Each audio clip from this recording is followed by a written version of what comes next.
Hey kiddo, welcome to Complex Numbers 101. The goal of this series on YouTube is basically to teach you everything you need to know about complex numbers.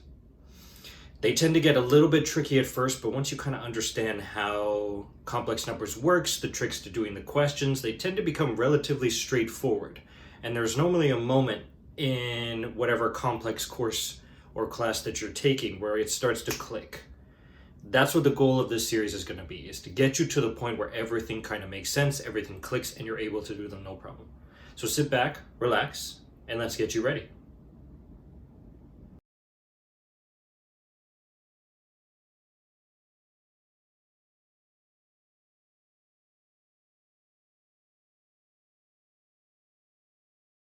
So in part one today, we're going to cover three things in total. We're going to teach you everything there needs to know about what a complex number is, how it came up, what it's used for, etc. The second is we're going to talk about the different kinds of operations you can do with complex numbers. The operations with complex numbers are going to be just an extension of those of real numbers. You're still going to do addition, subtraction, multiplication, and division, just in a slightly different way. And third, we're also going to talk about the different types of laws that extend from real numbers to complex numbers: commutative law, associative law, distributive law. We're going to cover all of them and kind of show you how you would go about proving each of those laws are true within the realm of complex numbers. Okay, so let's get started. So what is a complex number? A complex number comes from this very simple idea of trying to solve this equation. Now, normally, if you were to use the quadratic formula or just rearrange this, you would find that x had to be the square root of -1. We could say plus or minus, but for the sake of this example, let's just say plus the square root. And as mathematicians started working through this, they found that within our world, we live within real numbers, these solutions do not exist.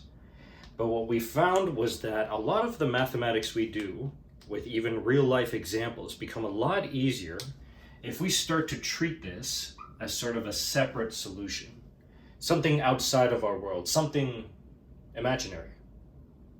And that's exactly what they decided to call this.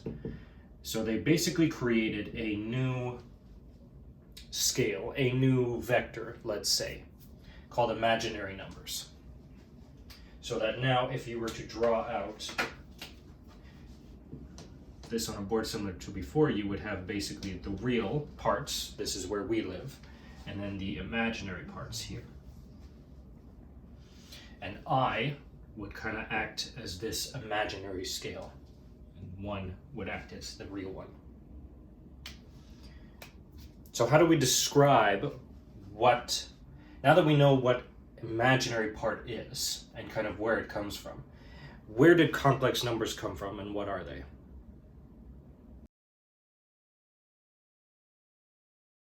So definition.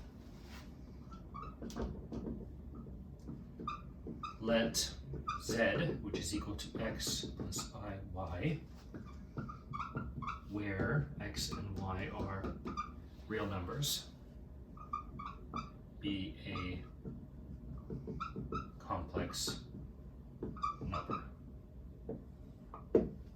So a complex number is defined as where x is the real part of z and y is the imaginary part of z. So a complex number is defined as a real number plus I times another real number. And the way we say this is that for the complex number z, x is the real part and y is the imaginary part. And the reason we do this is going back to the previous one where we talked about the coordinates, is that if we think of real and imaginary parts, this would be what z is, a vector within this scale. So x would be its real part, its x component, and y would be the imaginary part, its y component. And that's how we ended up coming up with these. Now that we've defined what complex numbers are, what can we do with them? What kind of operations can we do on them? So let's start with our first one. So let's start with addition. So let Z1 be equal to A plus I times B, and Z2 be equal to C plus I times D, where A, B, C, and D are all real numbers. We then define addition of these two as adding their real parts and their imaginary parts together. Basically saying that now if we were to draw this, where this is the real component and this is the imaginary component, you can think of it as you start with the first Z1, which has coordinates A and B, and we then add our second one, Z2, to it, which now adds C to the horizontal component and D to the vertical. And this whole thing here then becomes Z1 plus Z2. So the goal of addition is basically just to add the real parts and the imaginary parts together.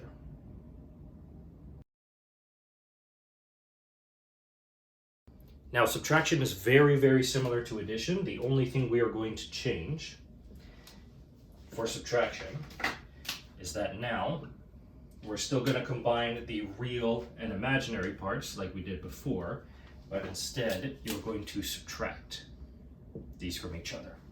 Imagine it as if our previous example, instead of Z2 going this way, it is now going in the opposite direction of it. So this becomes your Z1 minus Z2.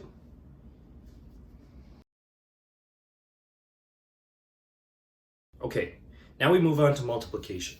This is where it starts to get a little bit tricky, but once you learn this trick, it becomes a lot easier to do them for your quizzes and for your assignments.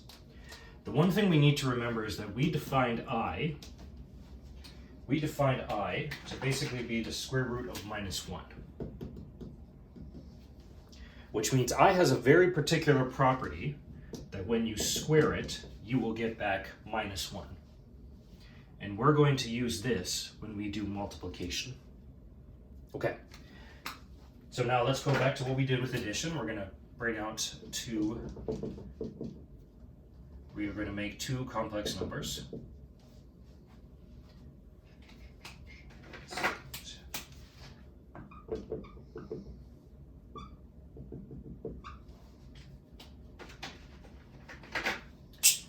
Where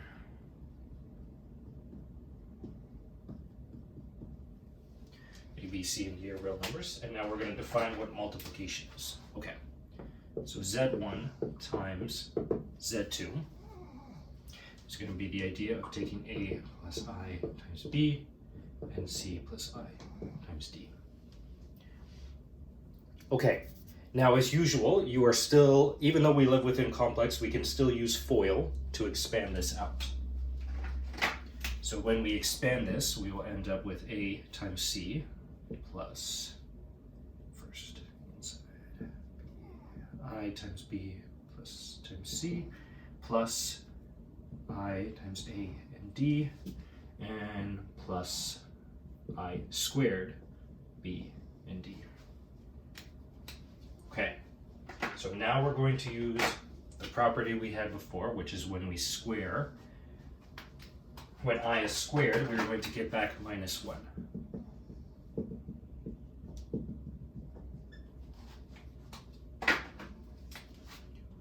Minus 1.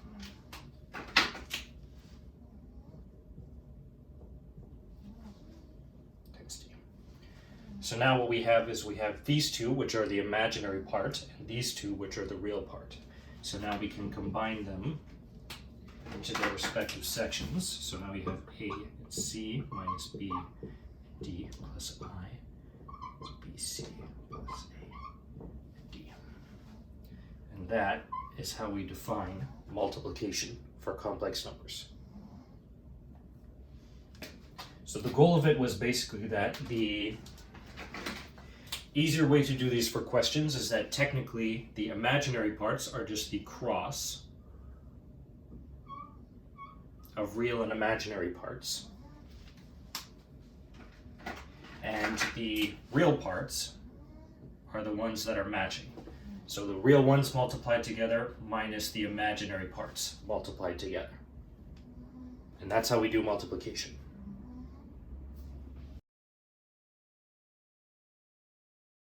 The final operation we're going to cover today is division. But there's two things we need to keep in mind before we can do division. First is we're always going to keep in mind our property that when we square I, we're going to get back -1.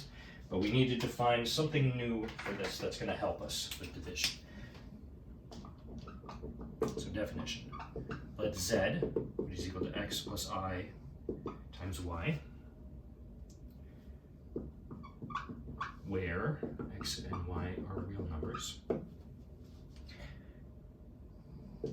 the conjugate of z is defined as z with a vertical line on top, which is just x minus I times y. Now this is a very simple concept where if we take, this is the real and this is the imaginary, if this is z here with coordinates x and y, the conjugate is literally just going to be flipped in the y direction. And the imaginary part has its value negated.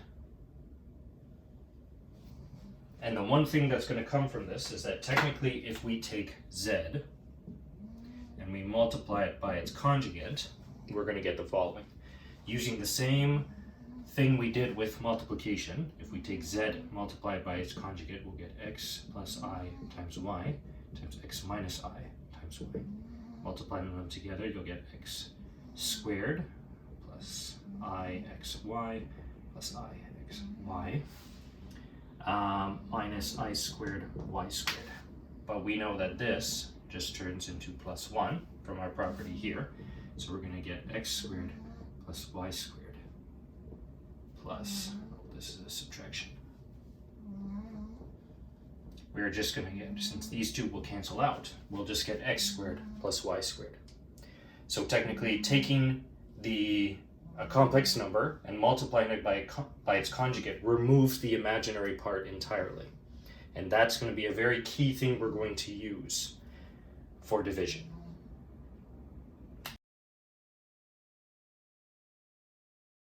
Okay, now let's go through division.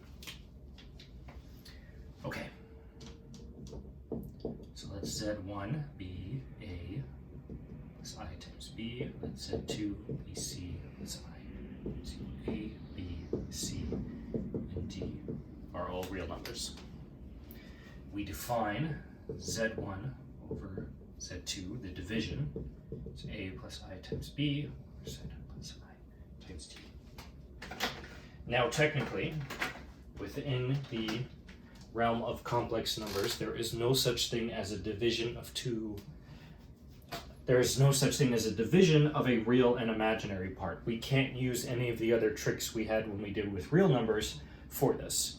So what we need to do is we need to remove the complex part on the bottom, because then we can use the standard form of division that we use with real numbers. So how do we remove this? We use the same trick we did before when we learned about the conjugate. So now we're going to take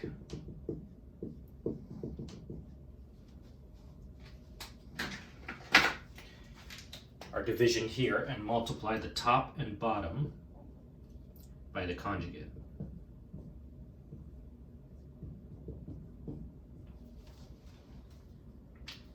So now what happens? Okay.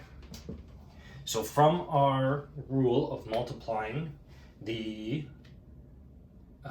from multiplying a complex number by its conjugate, we saw that this was just going to be c squared plus d squared for the bottom. It was going to completely remove everything It was going to completely remove everything that had to do with the imaginary numbers, and we were just going to end up with something that was real.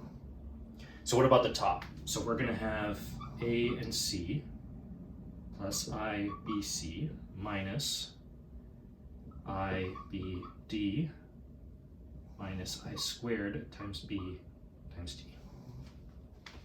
Okay, so switching this using our rule, we know that minus 1. We know that I squared becomes minus 1, so this will turn into plus 1. And now we can combine the real and imaginary parts. So here we're going to have AC plus BD all over C squared plus D squared plus BC minus BD all over, that is AD. It's AD all over C squared plus D squared times I.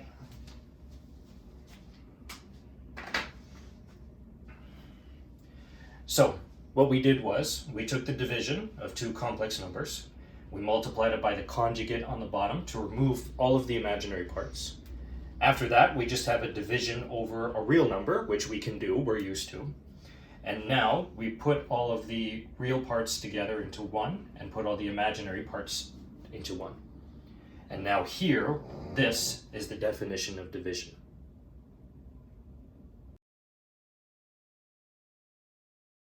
When it comes to the laws of the operations on complex numbers, there are 5 in total we need to handle and show. First two fall under addition. So the commutative law of addition states if A and B are complex numbers, A plus B is the same as B plus A. The associative law states if I take A and add it to B plus C, or if I take A plus B first and then add C, does that give me the same answer? 3 and 4 come from multiplication.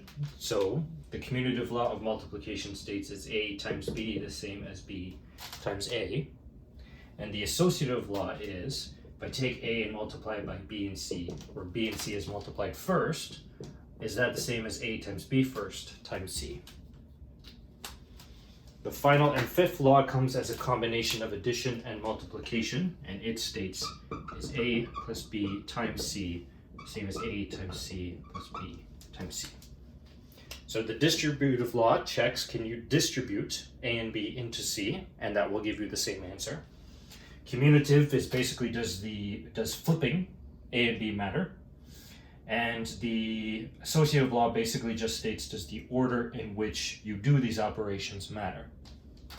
Let's go ahead and show all 5.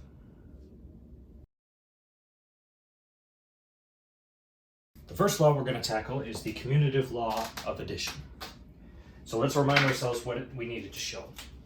If A and B are complex numbers, we need to show that A plus B is the same as B plus A. So we know from the definition, if we're going to split A and B into their real and imaginary parts. So let's say A will be equal to x1 plus I times y1, and B will be equal to x2 plus I times y2. Now just splitting it up where x will always be our real part and y will always be our imaginary part. Okay, let's start with the left-hand side. So A plus B, if we split it up here, is equal to x1 plus I times y1 plus x2 plus I times y2. And that, if we combine the real parts, is equal to x1 plus x2 plus I times y1 plus y2. Okay, that's about as much as we can do for that side. So now let's do the right-hand side. So the right-hand side. Okay.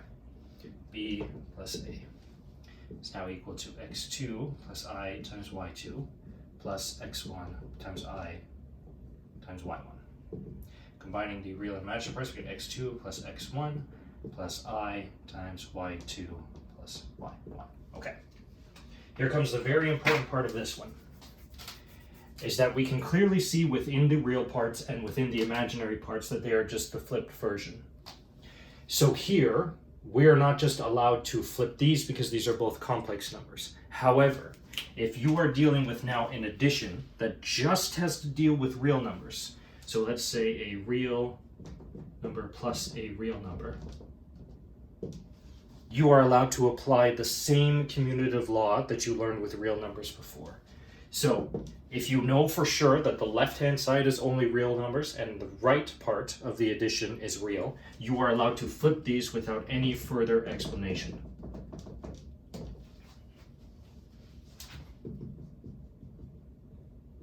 X2 plus I times y1 plus y2. So these are both the same.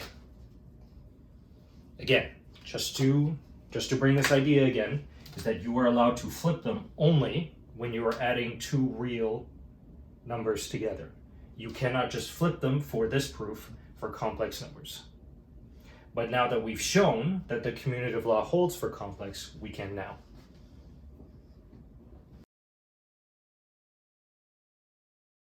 The second operation we have to do is the associative law of addition. And it states that if we take A and add it to B plus C, or B plus C is added first, is that the same as taking A plus B and then adding C? So again, let's split apart A, B, and C into their real and complex forms. So we have A is equal to x1 plus I times y1, B is equal to x2 plus I times y2, and C is equal to x3 plus I times y3.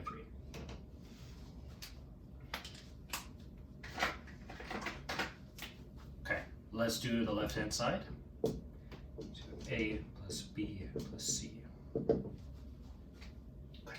We'll split them up into their real, write them out as their real and imaginary parts.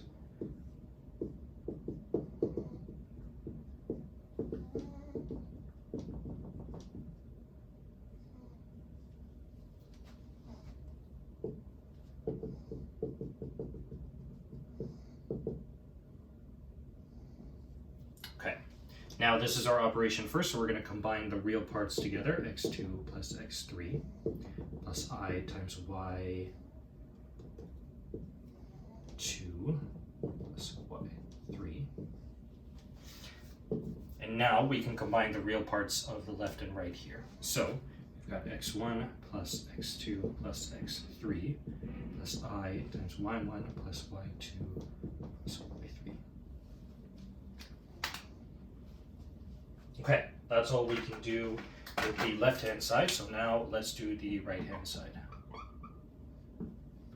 So A plus B, C.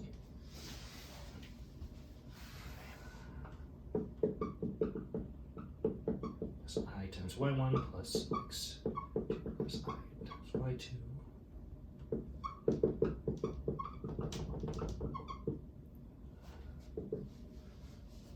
We do the real parts of our first x1 and x. We have x1 plus x2 plus I times y1 plus y2 plus, on this side we have x3 plus I times y3.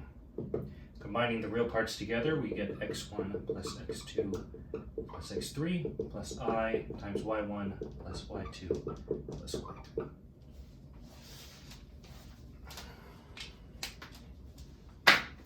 That is how we show the associative law of addition.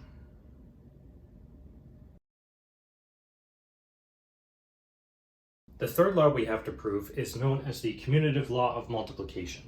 And what we need to show that A times B is the same as B times A. So let's break apart A and B into their real and imaginary components. I times y1. B is equal to x2 plus I times y2. We'll start with the left-hand side. So A times B, x1 plus I, y1, times x2 plus I, y2. Okay. From our multiplication rule, we know that the real parts are going to be the imaginaries, the real parts multiplied together minus the imaginary parts multiplied together. And then the imaginary parts are the cross of them. So the real part of the first times the imaginary part of the second, plus the imaginary part of the first, plus the real part of the second. Okay, so that's our right-hand side. Now let's do the left-hand side. Or that's the left-hand side, now let's do the right-hand side. Okay, so now b times a is going to be x2 plus I y2 times x1 plus I times y1. Okay. Okay, so like before, we're going to combine the real parts. So we have x2, x1 minus y2, y1 plus I times these ones multiplied together. So I will get, yep, that's correct. Okay, so we get x2 times y1 plus y2 times x1. Okay. Now here's the part where we are so close to, is that right now we have it where we have these are matching up, they are just flipped. However, in the case when it is a real number, we'll call it real number 1 times a real number 2, we are allowed to flip these.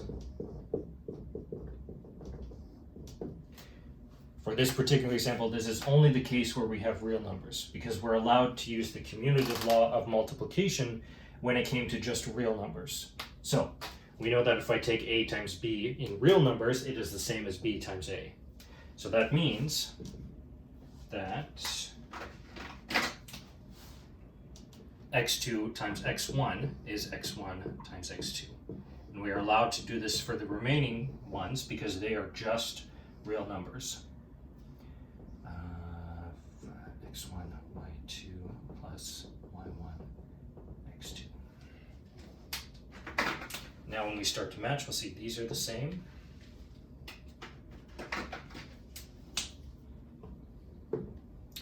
y1 minus y2, x1, y2, both sides are the same. Therefore, the commutative law of multiplication holds for complex numbers.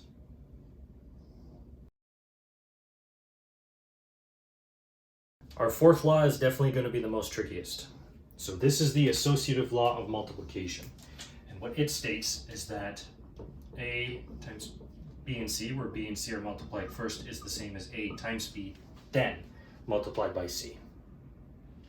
So we need to break this up into our real and imaginary components.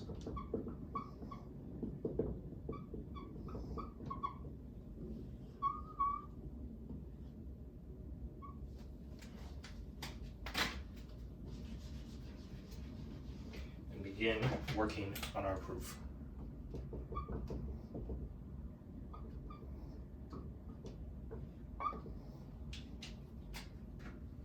Okay, this one's going to get very messy, so bear with me as we dig deep into this. Okay.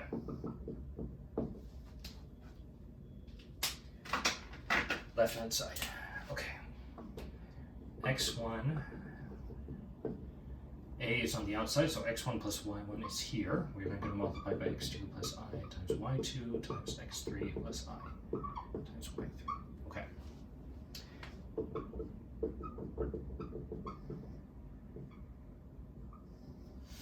We'll begin by multiplying these two together, b and c. So for multiplication, the idea is that the real parts become x2 times x3 minus y2 minus y3. The real parts get multiplied together and the imaginary parts get multiplied together. Then the imaginary parts become x2 plus y3, x2 times y3 plus y2 times x3. Okay. Our final step is going to be multiplying x1 into each of these. Okay, so we're going to multiply x1 into the real parts. So we have x1, x2, x3 minus x1, y2, y3. The other real part has to be y, the imaginary parts multiplied. So I'm going to subtract y1 times the imaginary part here. y1, x2, x3 minus y1, y2, x3. And that is our real part.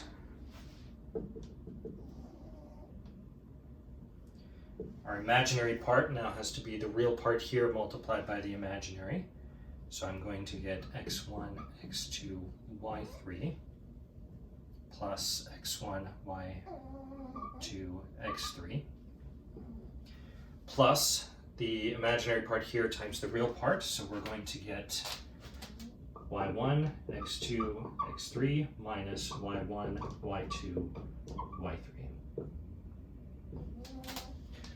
And that's our part of the left-hand side. So let's move that up top here and we'll start doing the right-hand side. So this is our left-hand side. Now let's start to take out the right-hand side. So, know that the right-hand side has to be a times b and then multiplied by c. Okay. So we now have x1 plus I times y1 times x2 plus I times y2. And then we multiply it by x3 plus I times y3. So our first operation is a times b. So we are now going to have the real parts x1, x2 minus the imaginary parts y1, y2 plus the real part times the imaginary part x1 times y2 plus y1 times x2. Okay. Now we can multiply these out. So in order to get the real components, the real part on the left side has to equal the real part on the right side. So we'll get x1 times x2 times x3 minus y1, y2, x3. The imaginary parts here multiplied and then subtracted, so we get minus x1, y2, y3 minus y1, x2, y3. And now we get the imaginary components. So the real part of here times the imaginary part here, so we get x1, x2 times y3 minus y1 times x2 times y2 times y3. Then the imaginary part on the left-hand side times the real part on the right-hand side, x1, y2, x3 plus y1, x2, x3. And now we get to match which ones on the left-hand side and which ones on the right-hand side are the same. Okay. So x1, x2, and 3 are on both sides. That is done. Minus y1, y2, and x3, which is right here. We then have minus x1, y2, y3. We then have y1, x2, and y3. So the real parts are the same. Now we confirm the imaginary parts. We've got x1, x2, y3. x1, x2, y3, fantastic. Minus y1, y2, and y3, perfect. Plus x1, y2, x3. So x1, that should be a 2. y2 and x3, fantastic. y1, x2, x3 is our final one, and we see that all of these are the exact same.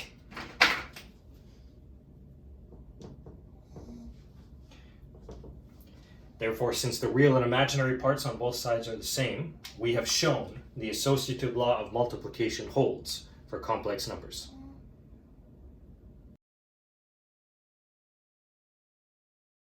Our final law is the distributive law, and what it states is that if I take A and B and add them together, then multiply that by C, that is the same thing as taking A times C and then adding B times C. So the order in which you do the addition versus whether you do the multiplication first. That is what the distributive law tries to check. So let's break apart A and B into their real and imaginary parts.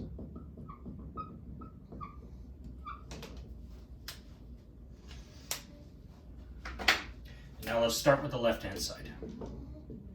So from the left-hand side, we're going to have x1 plus I times y1 plus x2 plus I times y2, all multiplied by, oh, we didn't write down what c was. Okay. So c we also have to break up, x3 plus I times y3. Then for the left-hand side, we're going to multiply this all by c, so it's x3 plus I times y3. Okay.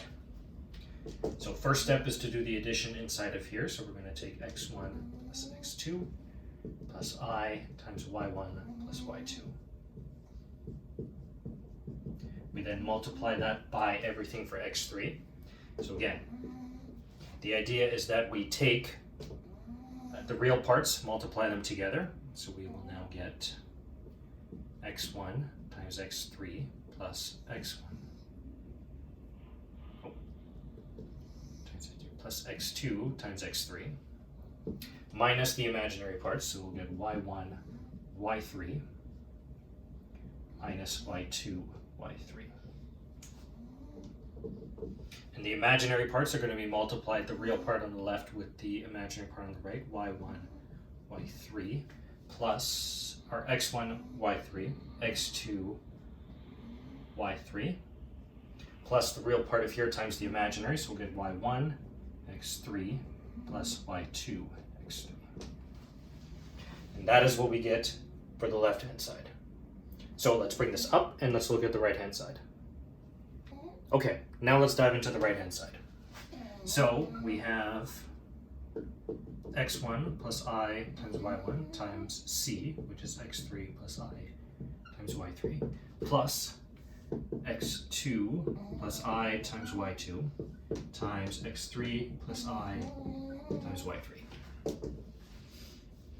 Multiplication on this side, we take the real parts, multiply them together, subtract the imaginary parts, multiply it together. We then, for the imaginary part of the left side here, we take the real parts. So we have x1, y3 plus y1, x3. And for the second part, we take the real parts, multiply them together, x2, x3, and we subtract the imaginary parts, y2, y3. Then, I'll bring this down here for space.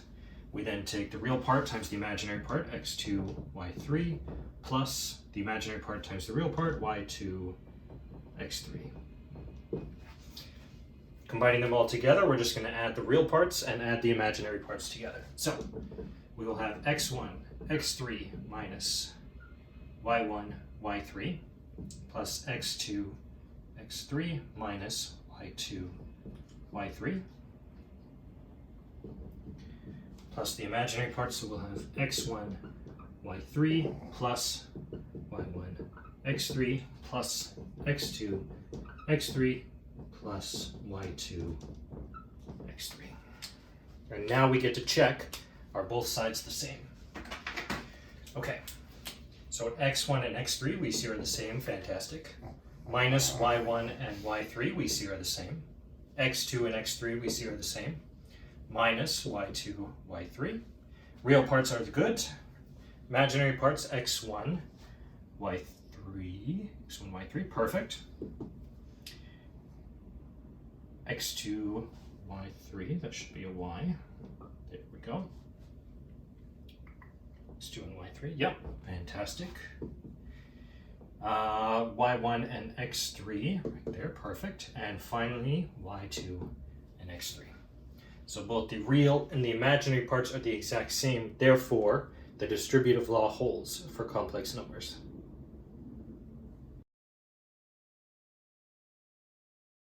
So today we talked about what a complex number was, where it came from, how do we do the particular operations involving complex numbers, as well as does the 5 laws normally associated with real numbers apply to complex numbers. And that's what we talked about today.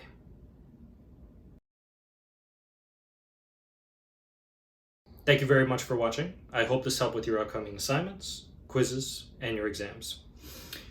Like and subscribe if you want to see more, and as always, please feel free to comment with particular questions or topics you would like me to cover next. Until then, good luck, kiddo.